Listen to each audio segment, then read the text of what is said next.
On the surface, the Yu-Gi-Oh anime appears to be a huge commercial for a children's card game, but the show is actually far deeper than that. The creators of Yu-Gi-Oh wanted the anime to explore and examine a wide variety of mental illnesses. For example, the Yugi-Yami dichotomy represents bipolar disorder. Sometimes he seems so gentle, but when he duels, it seems like he's someone else. Wait, maybe there are two Yugis. Yugi's grandpa represents Alzheimer's, and Taya Gardner represents nymphomania. But the best representation of mental illness occurs in episode 25, titled Face Off Part 3. This episode provides a dark, relentlessly realistic depiction of depression and how it affects a person. Yugi and Seto Kaiba are dueling on top of a castle, and Kaiba summons his most powerful beast, the Blue Eyes Ultimate Dragon. I create the Blue Eyes Ultimate Dragon!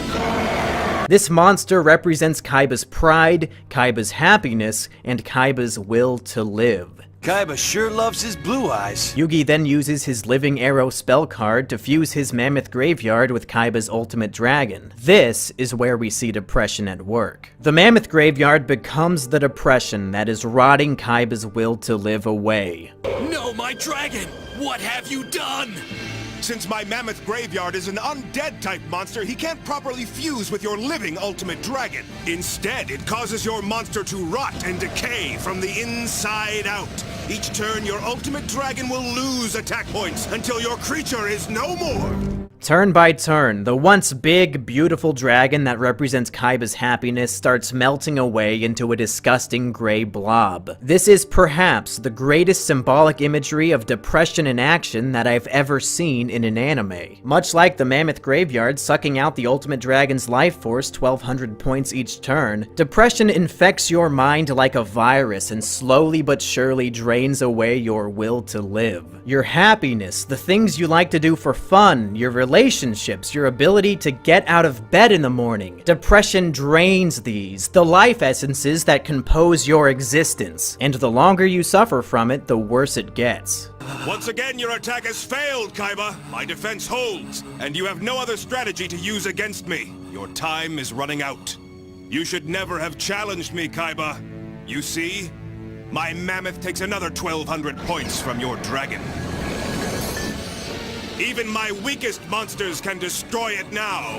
When Kaiba's dragon has been reduced to a pile of sludge, the depression eating away at him has completely devoured his will to live. And much like most teenagers faced with depression, he publicly threatens to commit suicide. Is this a trick? Yeah, what's he up to? Kaiba! Stop this! Everybody praises Season 4 of BoJack Horseman for the episode that showcases the self-deprecating thoughts that are caused by depression. Talk to your daughter. You're ruining her. You know that, right? No matter what, your poison is already in her. There's nothing you can do. That's not true. Yeah, it is. You stupid piece of shit. You're a real stupid piece of shit. And everywhere you go, you destroy people. Of course your mother never loved you. What do you expect? That's why Sarah Lynn died. That's why Charlotte will never forgive you. What are you gonna do to Hollyhock? What are you gonna do, asshole? Shut up! But what nobody realizes is that BoJack Horseman ripped this scene off from a Yu-Gi-Oh episode that aired 17 years earlier. I can't believe it! I failed! I failed my brother! I failed Mokuba! Seto! Help, Seto! Please help me! Brother, please! You promised to help me! Mokuba! Seto, hurry! I'm coming! I'll help you! Don't let me down! Help me! Big brother!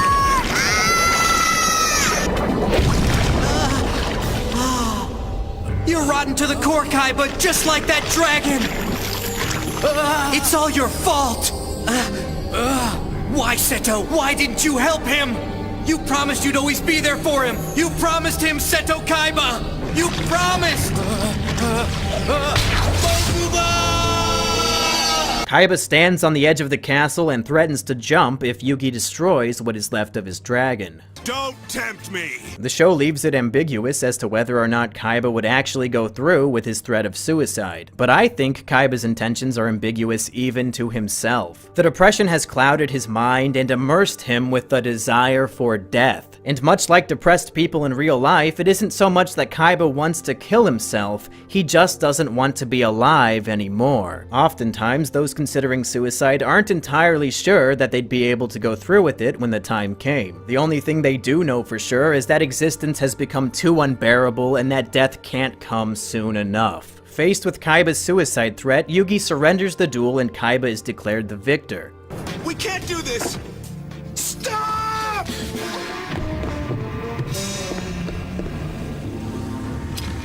But the episode isn't quite done exploring depression yet. In many cases, depression is caused and worsened by the female gender, which is represented in the final moments of the episode when Taya Gardner, the only female character on the show, mocks Kaiba for his depression and loneliness.